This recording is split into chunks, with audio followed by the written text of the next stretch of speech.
नमस्कार, स्वागत है आपका एनडीटीवी पर। मैं हूं ताबिश हुसैन। शाम के 5 बज गए हैं और इस बुलेटिन में सबसे पहले बात खान सर की ही करेंगे, क्योंकि खान सर लगातार चर्चा में बने हुए हैं और अब बड़ा सवाल यह है कि क्या खान सर को बेल होगी या फिर जेल उनको जाना पड़ेगा। इसका फैसला कुछ ही वक्त में हो जाएगा, लेकिन खान सर की ओर से आप देखिए कल अग्रिम जमानत के लिए याचिका दायर की जा सकती है और इस बीच उनकी मुश्किलें बढ़ती ही जा रही हैं। पहले उनके गार्ड्स ने कहा कि खान सर के कहने पर फायरिंग की थी, अब पटना में उनका कोचिंग सेंटर फायर सेफ्टी नियमों को लेकर सवालों के घेरे में आ गया है।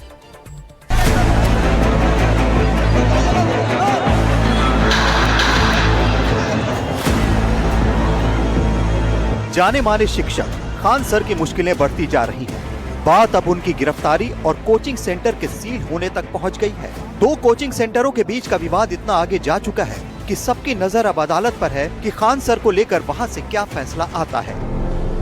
खान सर पर लटकी गिरफ्तारी की तलवार। पटना में Khan global studies coaching centre पर हुए हमले और कथित फायरिंग मामले में नया मोड़ आ चुका है। खान सर की कोचिंग सेंटर पर हमला हुआ था, मारपीट और तोड़फोड़ हुई थी। आरोप दूसरे कोचिंग सेंटर ज्ञान बिंदु पर लगा, जिसके बाद ज्ञान बिंदु के संस्थापक रोशन आनंद समेत 3 लोगों को गिरफ्तार कर लिया गया। लेकिन केस में नया मोड़ तब आया जब एक वीडियो वायरल हुआ जिसमें आरोप लगे कि घटना वाली रात खान सर के गार्ड्स ने फायरिंग की थी। गार्ड्स ने कथित तौर पर बयान दिया है कि उन्होंने खान सर के कहने पर फायरिंग की थी, जिसके बाद खान सर पर भी एफआईआर दर्ज हो गई। खान सर की ओर से उनके वकील का बयान आया कि वो सरेंडर नहीं करेंगे। अग्रिम जमानत याचिका दाखिल करने की समय सीमा शनिवार को खत्म हो गई थी। अब कानूनी प्रावधानों के तहत सोमवार को अग्रिम जमानत याचिका दाखिल की जाएगी। खान सर ना तो सरेंडर करेंगे और गिरफ्तारी की जो तलवार खान सर पर लटक रही है उसको लेकर खान सर की तरफ से उनके वकील कल पटना सिविल कोर्ट में उनके लिए एंटीसिपेटरी बेल फाइल कर सकते हैं। हालांकि जो आरोप खान सर पर लगे थे, गोली जो उनके गार्ड ने चलाए थे, उसके बयान के बाद से खान सर के ऊपर ये एफआईआर दर्ज कराया गया था। लेकिन कोर्ट में जब ये मामला जाएगा तो उनके वकील का कहना है कि ना तो खान सर के पास से कोई रिकवरी हुई है, ना ही जो उनके बॉडीगार्ड्स ने जो गोली चलाई थी उसमें कोई इंजर्ड हुआ है। खान सर खुद कहीं नजर नहीं आ रहे हैं। हालांकि उनका वीडियो आया है जिसमें वो दावा कर रहे हैं कि उन्हें फंसाने की साजिश हो रही है। वो हमले से जुड़े सवाल पूछ रहे हैं। अरे पागलों, मेरे भाई लोग, एक बात बता यार, वो हमला किसके ऊपर करने आया है? हमारे ऊपर। दिन में आया कि रात में? रात। अकेले आए ग्रुप में? पथराव किया कि नहीं? गोली चलाए कि नहीं चलाए? गार्ड को अधमरा किया कि नहीं किया? क्या एफआईआर भी नहीं करें? ले, अब पूछिए जरा ये बात। सबसे जरूरी चीज जो आप लोग को गुमराह किया जा रहा है, सेल्फ डिफेंस की फायरिंग। चूंकि पुलिस लेट से पहुंची थी, पुलिस को आने में टाइम लगता है, हमें भी पता है कि 5 मिनट में पुलिस उड़ के नहीं आ जाएगी। तो सेल्फ डिफेंस में वो नहीं भाग रहे थे, उसको मार डालते तो कोई क्या करता। खान सर की ओर से कहा जा रहा है कि उन्होंने कोई फायरिंग का आदेश नहीं दिया था। सरेंडर करने का कोई प्रश्न ही नहीं, कोई उन पर आरोप भी नहीं है, डायरेक्ट कोई आरोप भी नहीं। तो पुलिस ने थाना पर ही लिखा है इन रिटेलिएशन। पहला केस इनके द्वारा किया गया, इनके पर स्टाफ के द्वारा एफआईआर किया गया है, जिसमें इनके गार्ड को मारपीट की गई है, हेड इंजरी है, जिसमें उनके डायरेक्टर पकड़ा के जेल गए हैं। और इसी रिटेलिएशन में लोगों ने प्रेशर देकर पुलिस ने खुद एफआईआर किया। पिछले कुछ दिनों से खान सर की कोचिंग के बाहर पुलिस लगातार आ जा रही है। खान सर उन्हें नहीं मिले हैं। कोचिंग के बाहर छात्रों का जमावड़ा भी लग रहा है। हालांकि पुलिस उनसे लगातार कह रही है कि शांति बनाए रखें, किसी के बहकावे में ना आए। क्या सील होगा खान सर का कोचिंग सेंटर? खान सर को बेल मिलेगी या जेल होगी, इसका फैसला कोर्ट में हो जाएगा। वहीं उनके कोचिंग सेंटर की भी मुसीबत और बढ़ गई है। जानकारी के मुताबिक खान ग्लोबल स्टडीज अब फायर सेफ्टी नियमों के लिए सवालों के घेरे में आ गया है। जानकारी के मुताबिक बिहार फायर सर्विस की जांच में उनके संस्थान में फायर सेफ्टी स्टैंडर्ड्स यानी अग्निशमन मानकों की भारी अनदेखी पकड़ी गई है। 15 दिन का समय दिया गया है। अगर 15 दिन में सुधार नहीं हुआ तो सख्त कानूनी कार्रवाई की जाएगी। संस्थान को बंद भी किया जा सकता है। कोचिंग में जो ऑडिट किए हैं उसमें जो फायर से संबंधित जो त्रुटि पाई गई है यथा जो है सो फिक्स फायर फाइटिंग का जो कमियां हैं और जो ऑक्यूपेंसी है बच्चों का जो है उस पर कुछ कमियां पाई गई है। जो यदि वे उसका मीट कर देते हैं तब कोई बात नहीं है, यदि अनुपालन नहीं करते हैं तो वहाँ के जो संबंधित अग्निशमन पदाधिकारी हैं और यहाँ के जो जिला अग्निशमन पदाधिकारी श्री रितेश पांडे जी हैं वे लगातार इस पर काम कर रहे हैं। खान सर का कोचिंग इंस्टीट्यूट पटना के मुसल्लाहपुर हाट इलाके में है। यहाँ इसके अलावा ज्ञान बिंदु समेत कई कोचिंग संस्थान हैं, सब आसपास बने हैं। रविवार को फायर डिपार्टमेंट की टीम एक बार फिर खान सर के कोचिंग संस्थान में फायर सेफ्टी का इंस्पेक्शन करने पहुंची। 10 जून तक का वक्त खान सर के कोचिंग को फायर डिपार्टमेंट की तरफ से दिया गया और कहा गया कि जो भी सुरक्षा के जो कड़े इंतजाम जो होते हैं, फायर सेफ्टी के जो नॉर्म्स होते हैं, चाहे वो सीढ़ियों की बात हो या फिर अंदर जो वाटर टैंक की बात हो, वो सारे चीज़ों को, वो सारे निर्माण कार्य को इस कैंप के अंदर जो है इस कोचिंग सेंटर में पूरा करने का आदेश फायर डिपार्टमेंट की तरफ से दिया गया है। पटना में ये जो घटना हुई है वो बेहद हैरान करने वाली है। किस तरह कोचिंग का विवाद आगे बढ़ता गया, जिसमें एक कोचिंग सेंटर का डायरेक्टर यानी रोशन आनंद जेल में है और दूसरा यानी खान सर पर गिरफ्तारी का खतरा मंडरा रहा है। पटना में रमन राय और सोमो आनंद के साथ bureau report, NDTV India. Khan sir को कोचिंग के साथ ही उनके अस्पताल को भी नोटिस जारी किया गया है। फायर डिपार्टमेंट ने कोचिंग और अस्पताल में नियमों का उल्लंघन पाया है। 15 दिन का नोटिस यहां पर दिया गया है और दमकल विभाग के कमांडेंट रितेश पांडे ने एनडीटीवी से कहा कि खान सर को 15 दिन का नोटिस यहां पर मिला है और सुधार नहीं होने पर कार्रवाई की जाएगी।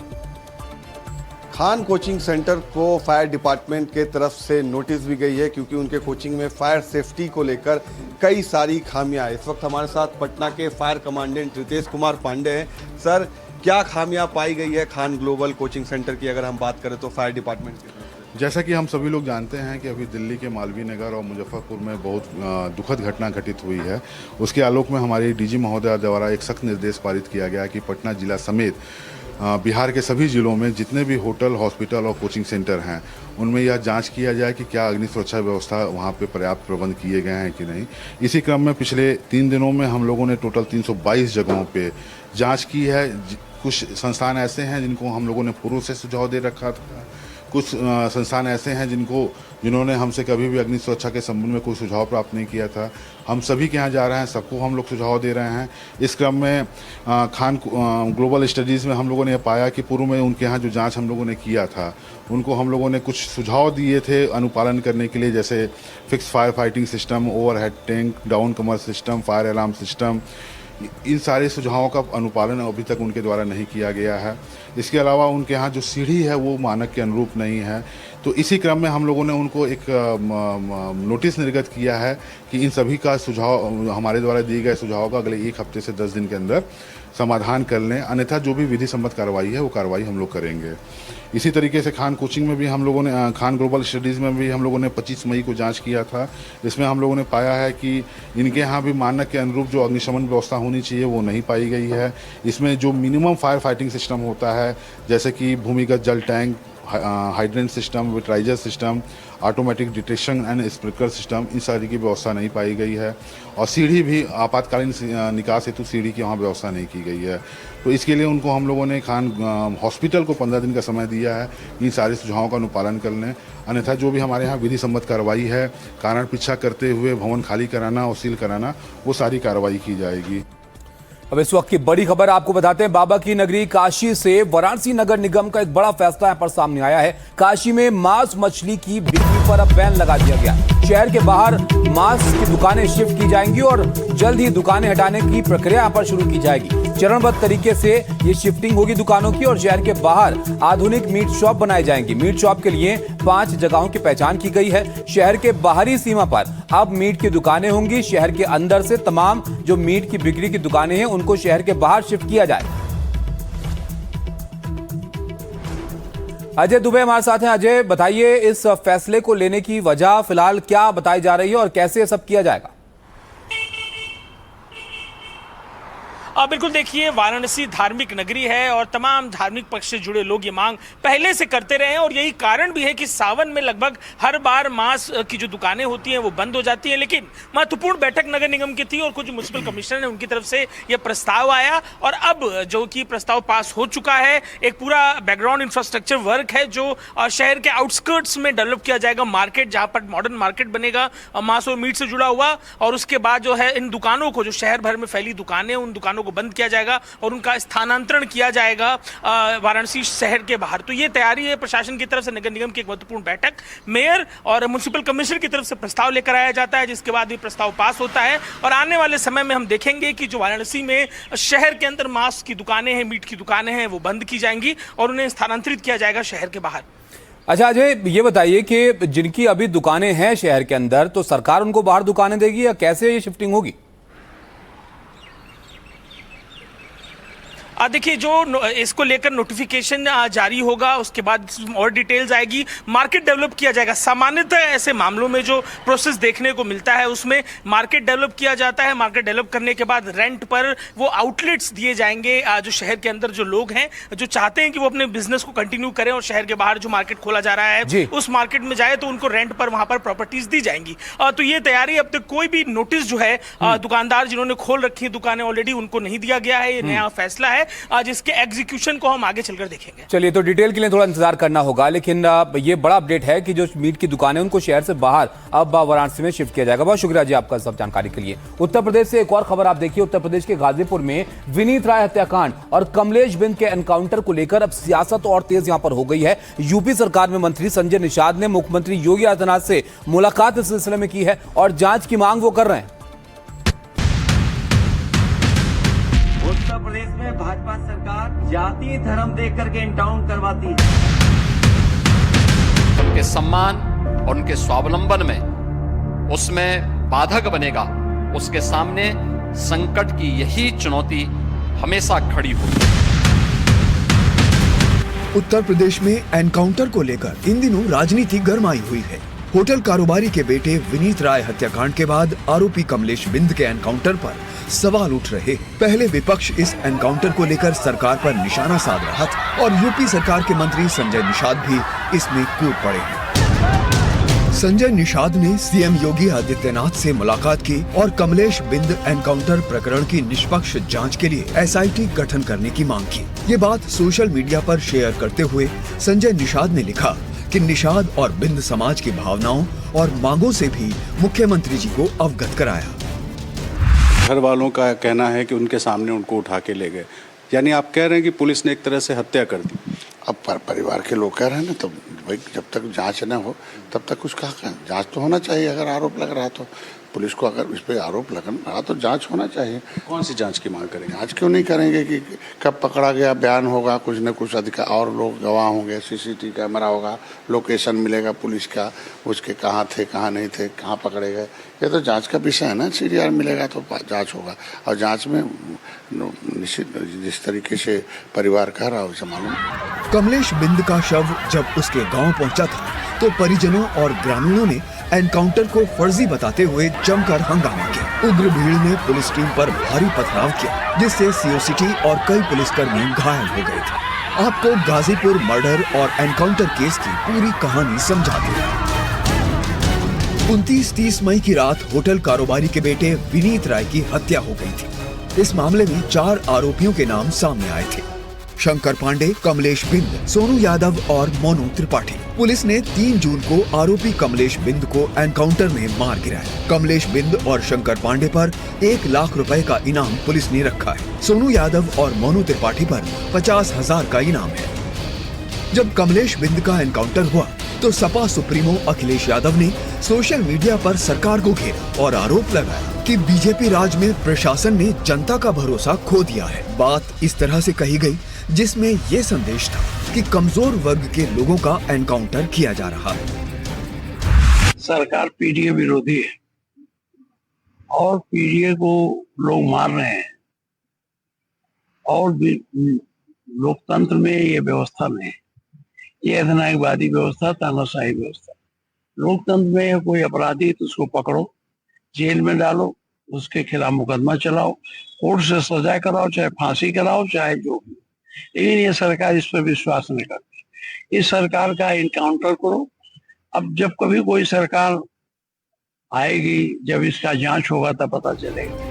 अखिलेश यादव के इस बयान के बाद कैबिनेट मंत्री ओम प्रकाश राजभर ने समाजवादी पार्टी और अखिलेश यादव पर तीखा हमला बोलते हुए कहा था कि अखिलेश यादव सिर्फ अपराधियों में भी पीडीए ढूंढते हैं।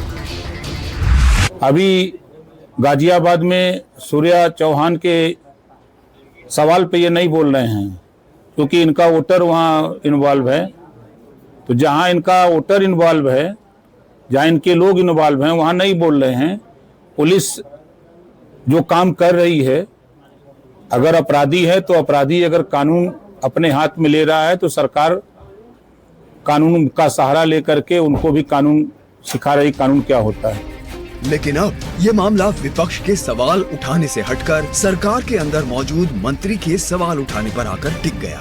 बिंद समाज में इस एनकाउंटर को लेकर भारी नाराजगी है और इसी को देखते हुए संजय निषाद को सीधे मुख्यमंत्री के दरबार में गुहार लगानी पड़ी। अब देखना होगा कि क्या संजय निषाद की इस चिट्ठी और बिंद समाज की मांग के बाद मुख्यमंत्री योगी आदित्यनाथ इस पूरे मामले की जांच के लिए एसआईटी का गठन करते हैं या फिर गाजीपुर पुलिस के इस एनकाउंटर को क्लीन चिट मिलती है। फिलहाल एक मर्डर और उसके बाद हुए इस एनकाउंटर ने गाजीपुर से लेकर लखनऊ तक खलबली मचा दी। Bureau report, NDTV India. और अब बात उत्तर प्रदेश पुलिस सिपाही भर्ती परीक्षा की, जिसे लेकर योगी सरकार पूरी तरह से एक्शन मोड में है। 8 जून से शुरू होने वाली इस महापरीक्षा के लिए सरकार के ऐसे इंतजाम सरकार की तरफ से किए गए हैं कि परिंदा भी पर नहीं मार सकता है।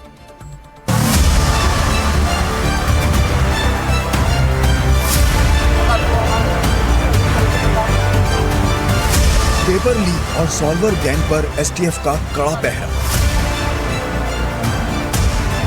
सीसीटीवी कैमरों की मॉनिटरिंग, स्ट्रांग रूम के बाहर पुलिस की मौजूदगी।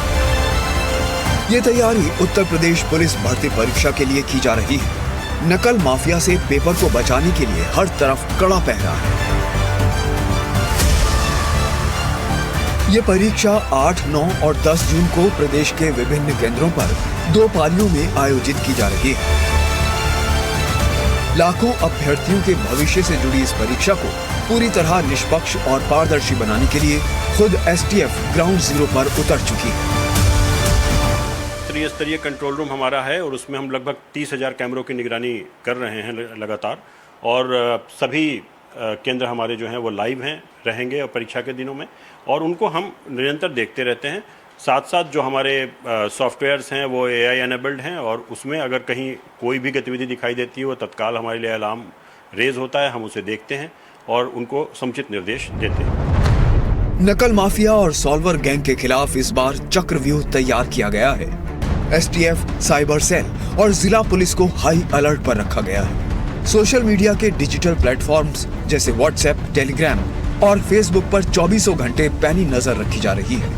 फर्जी पेपर बेचने या अफवाह फैलाने वालों को सीधे जेल भेजने के कड़े निर्देश हैं। परीक्षा केंद्रों और स्ट्रांग रूम के आसपास सुरक्षा बल मुस्तैद है। सरकार और प्रशासन का साफ संदेश है कि युवाओं के भविष्य के साथ खिलवाड़ करने वाले किसी भी अपराधी को बख्शा नहीं जाएगा। उत्तर प्रदेश पुलिस भर्ती और प्रोन्नति बोर्ड ने सिपाही परीक्षा की तैयारियां पूरी कर ली हैं। तमाम परीक्षा के सेंटर्स पर कनेक्टिविटी करी गई है, सीसीटीवी कैमरे लगाए गए हैं, स्ट्रांग रूम बनाए गए हैं, सीसीटीवी कैमरों को बोर्ड से डायरेक्टली कनेक्ट किया गया है। इसके साथ ही गर्मी भीषण पड़ रही है, ऐसे में तमाम सेंटर्स पर टेंट की व्यवस्था है और पीने के ठंडे पानी की भी व्यवस्था बोर्ड ने की है। यूपी में प्रशासन अवैध निर्माण के खिलाफ सख्त कदम उठा रहा है और पिछले 1 हफ्ते की बात करें तो गाजियाबाद से लेकर संभल तक कई अवैध मदरसों और मस्जिदों या तो सील उनको किया गया या फिर उन पर बुलडोजर की कार्रवाई हुई है। ताजा मामला गाजियाबाद के इंदिरापुरम का है। इससे पहले शनिवार को संभल में बुलडोजर कार्रवाई की गई और यहां पर मस्जिद परिसर से कुछ पोस्टर और झंडे भी मिले, जिसकी जांच की जा रही।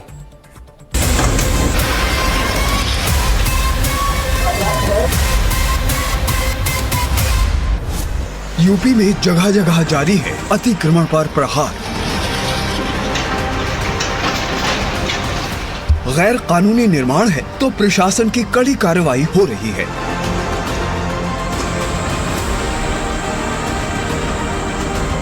2 जून खोड़ा गाजियाबाद, 3 जून डासना गाजियाबाद, 5 जून बाघऊ गांव संभल, 6 जून कसेरवा गांव संभल, 6 जून इंदिरापुरम गाजियाबाद। पिछले एक हफ्ते के अंदर ये अलग अलग इलाकों से आई तस्वीरें। कहीं अवैध मदरसों पर ताला जड़ा गया है तो कहीं सरकारी जमीन पर हुए अवैध निर्माण पर बुलडोजर कार्रवाई हुई है। ताजा तस्वीरें गाजियाबाद के इंदिरापुरम की हैं, जहां के कनावनी इलाके में एक मदरसे को सील किया गया और कहा गया कि एक हफ्ते के अंदर मदरसे के कागज अल्पसंख्यक विभाग में जमा कराएं। ये वो नोटिस है जहाँ पर मदरसा जामिया कुल-ए-दीन इसको यहाँ पर सील किया है। ये कनावनी का इलाका है और आप देख सकते हैं इस ताले को भी यहाँ पर सील कर दिया गया है और इस मदरसे में जो है कि इसके नॉर्म्स जो है वो पूरे नहीं पाए गए थे, जिसकी वजह से आज मदरसे को सील किया गया है। बताया जा रहा है कि पुलिस ने मदरसे के संचालक से बातचीत की और मदरसे के पेपर मांगे। पेपर ना मौजूद होने के कारण इस मदरसे को सील किया गया है। प्रशासन ने नोटिस में कहा है कि मदरसा गलत तरीके से बनाया गया है। मदरसे में साफ सफाई और शौचालय की व्यवस्था नहीं है। यहाँ पर पढ़ने वाले बच्चों को दूसरे स्कूल में शिफ्ट किया गया है। फायर विभाग की इसमें एनओसी नहीं है। के संदर्भ में जो मानक है वो पूरा किया गया है। साथ ही साथ विभाग के जो पंजीकरण के मानक हैं उनको भी पूरा किया गया है। निश्चित रूप से सुरक्षा के जो मानक है उनका प्रबंधन किया गया है। उसकी जांच पुलिस के द्वारा की जा रही है और जो भी इस पर कार्रवाई। गाजियाबाद के खोड़ा में 28 मई को हुए सूर्या हत्याकांड के बाद जिला प्रशासन ने कार्रवाई तेज कर दी है। पुलिस प्रशासन का ऑपरेशन क्लीन जारी है। सैकड़ों लोगों की पहचान की गई है जिनका आपराधिक इतिहास रहा है। इसके अलावा अवैध निर्माणों पर नोटिस चिपकाया गया है। खोड़ा में 3 अवैध मदरसे पहले ही सील कर दिए गए थे। संभल में भी लगातार बुलडोजर एक्शन हो रहा है। शुक्रवार और शनिवार को यहाँ बड़ी कार्रवाई हुई। शुक्रवार 5 जून को बाघऊ गांव के खंडेश्वर शिव मंदिर के पास बनी कथित अवैध मजार पर प्रशासन का बुलडोजर चला। आरोप था कि मंदिर परिसर से सटी सरकारी भूमि पर अवैध रूप से मजार का निर्माण कर लिया गया। वहीं शनिवार को नखासा क्षेत्र के कसेरवा गांव में एक मस्जिद पर बुलडोजर एक्शन हुआ। बताया जा रहा है कि ये मस्जिद कब्रिस्तान की जमीन पर अवैध कब्जा करके बनाई गई थी। संभल के कसेरवा गांव में शनिवार को जो कार्रवाई हुई उस दौरान मस्जिद परिसर से आई लव मोहम्मद लिखे पोस्टर और एक हरा झंडा मिलने का दावा किया गया है। पुलिस ने इन्हें कब्जे में लेकर जांच शुरू कर दी है। ऑफिसर्स हैं वो भी मिले हैं और मैं और उसमें कार्रवाई बताया गया है। इन्होंने कुछ छापा है बनाया है, इसके बारे में जानकारी प्राप्त की जाएगी। जब ये कार्रवाई हो रही थी तब इलाके में सुरक्षा के कड़े इंतजाम किए गए। प्रशासन ने लोगों से शांति बनाए रखने और अफवाहों से बचने की अपील की है। गाजियाबाद में अभिषेक शर्मा और संभल में सत्यपाल यादव के साथ ब्यूरो रिपोर्ट एनडीटीवी इंडिया।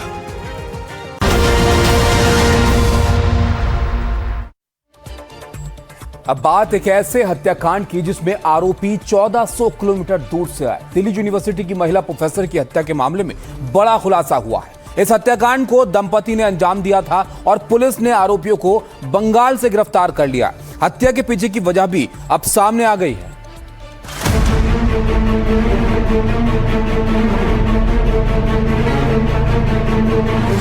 3 जून को दिल्ली के न्यू अशोकनगर इलाके में डीयू की असिस्टेंट प्रोफेसर देबोस्मिता पॉल की हत्या हुई थी और अब पुलिस ने इस मामले में पश्चिम बंगाल से एक दंपत्ति को गिरफ्तार किया है। सामने आया है कि प्रॉपर्टी विवाद के चलते दोनों ने हत्या को अंजाम दिया था। ये चौंकाने वाला मामला 1400 किलोमीटर दूर पश्चिम बंगाल में मौजूद संपत्ति पर कब्जे की मंशा से जुड़ा है।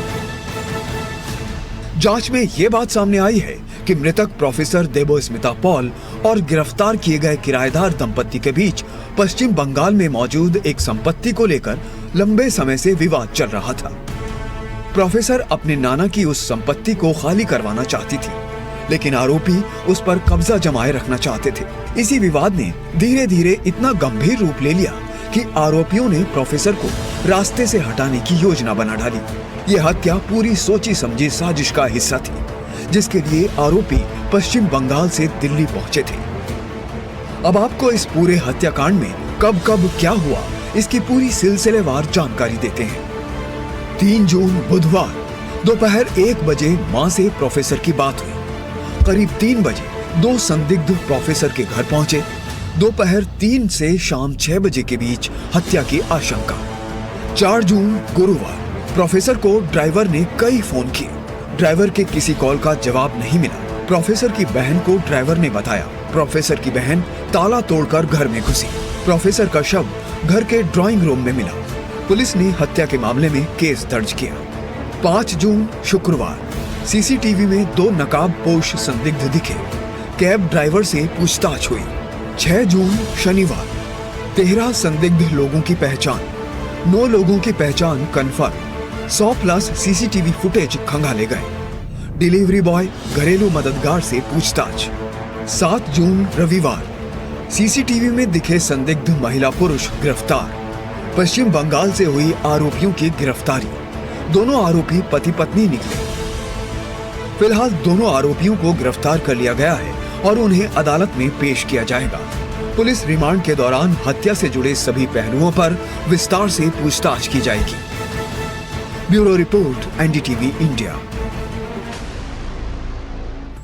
अब खबर जयपुर से, जहां पर 16 साल की लड़की का शव एक अपार्टमेंट में मिलने से सनसनी फैल गई है। लड़की के परिजनों का आरोप है कि उसका अपहरण करके मर्डर किया गया और इस मामले ने अब राजनीतिक मोड़ भी ले लिया है।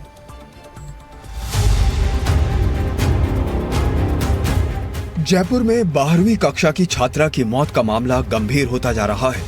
परिजन इस मामले को लेकर RUSH अस्पताल के बाहर धरने पर बैठ गए हैं और हत्या का आरोप लगा रहे हैं। दरअसल शुक्रवार शाम करीब 7 बजे बच्ची रोज की तरह साइकिल चलाने के लिए दुकान से निकली थी, लेकिन इसके बाद वो लौटी नहीं। इसके बाद परिजन उसे ढूंढने निकले और फिर शनिवार को सुबह लड़की का शव अपार्टमेंट के पोर्च में मिला।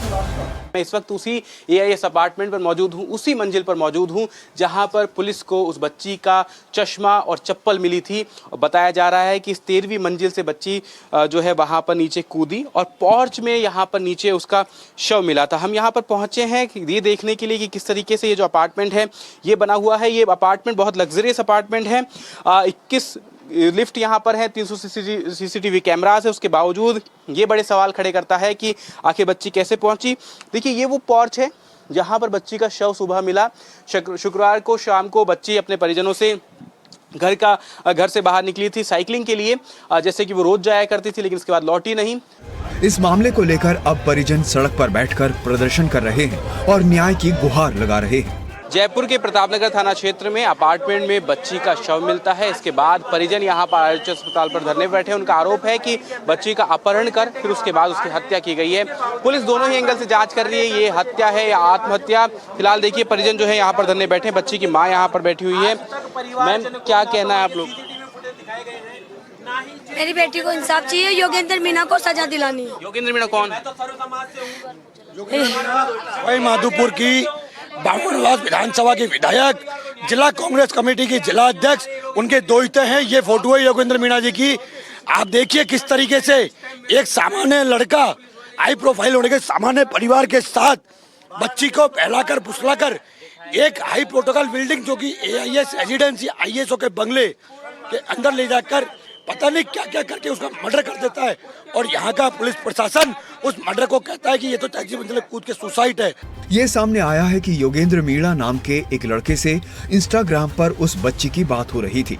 जब माँ को पता चला तो उन्होंने उस लड़के से बात की, लेकिन बदले में उस लड़के ने कहा कि मैं बहुत पावरफुल हूँ।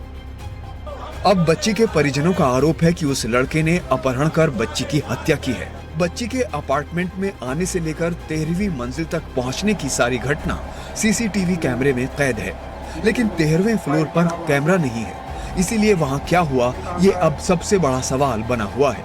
पुलिस मामले की जांच कर रही है। उन्होंने परसों रात को थाने पर 10-10:30 बजे करीब गुमशुदगी दी थी। गुमशुदगी को दर्ज कर लिया गया था उसी समय गुमशुदगी पे, और दर्ज करके उस गुमशुदगी के अनुसंधान के दौरान में फिर पता चला दूसरे दिन सुबह कि एक बॉडी मिली है। उस बॉडी की पहचान हुई तो ये पता चला कि ये वही लड़की है जिसकी गुमशुदगी है। उसके आधार पर मुकदमा, गुमशुदगी के आधार पर मुकदमे में कन्वर्ट करके और बोर्ड से पोस्टमार्टम करवा दिया गया। अब परिजनों की जो भी है, जिस बिंदु पे परिजन जाँच चाहते हैं उस बिंदु पे उस पर निष्पक्ष जाँच करवा ली। बच्ची ने आत्महत्या की या किसी ने उसकी हत्या की? आखिर एक 16 साल की मासूम से किसी की क्या दुश्मनी हो सकती है? ये सवाल बने हुए हैं। विश्वास शर्मा के साथ ब्यूरो रिपोर्ट एनडीटीवी इंडिया। अब खबर यूपी के हापुड़ से, जहां पर एक आपसी विवाद खूनी संघर्ष में बदल गया और एक युवक पर चाकू से हमला यहां पर कर दिया गया। दीपांशु नाम के शख्स पर चाकू से कई बार वार किया गया। दीपांशु बुरी तरह घायल हो गया। कुछ लोग सड़क पर गुत्थम गुत्था हैं, एक दूसरे पर जमकर वार कर रहे हैं। ये वीडियो यूपी के हापुड़ का है। 5 जून की रात की घटना है। इस दौरान 2 पक्षों में जमकर लड़ाई हुई, जिसमें दीपांशु नाम के शख्स पर चाकू जैसे धारदार हथियार से कई बार हमला किया गया। इस वीडियो में देखा जा सकता है कि 2 पक्ष के लोग मारपीट में जुटे हैं। मारपीट में दीपांशु को इतनी चोट आई कि उसे अस्पताल में भर्ती कराया गया। जो जानकारी आई है उसके मुताबिक अरमान और फैजान पर आरोप है। आरोपियों ने अपने साथियों के साथ मिलकर दीपांशु और उसके दोस्तों पर हमला किया, लेकिन इस घटना से पहले 1 जून को दोनों पक्षों में पहले विवाद हुआ था। ये विवाद एक ही समुदाय के कुछ लोगों के बीच हुआ। जानकारी के मुताबिक साहिल और शाजिम का अरमान और फैजान से झगड़ा हुआ था। इसी के चलते दोनों पक्षों में रंजिश चल रही थी। साहिल और शाजिम का दोस्त है दीपांशु। 5 जून की रात साहिल, शाजिम और दीपांशु एक साथ घूम रहे थे। रास्ते में अरमान, फैजान और उनके साथियों से सामना हो गया। बताया जा रहा है कि पहले दोनों पक्षों के बीच कहासुनी हुई और फिर मामला मारपीट तक पहुंच गया। आरोप है कि इसी दौरान दीपांशु पर धारदार हथियार से कई वार किए गए।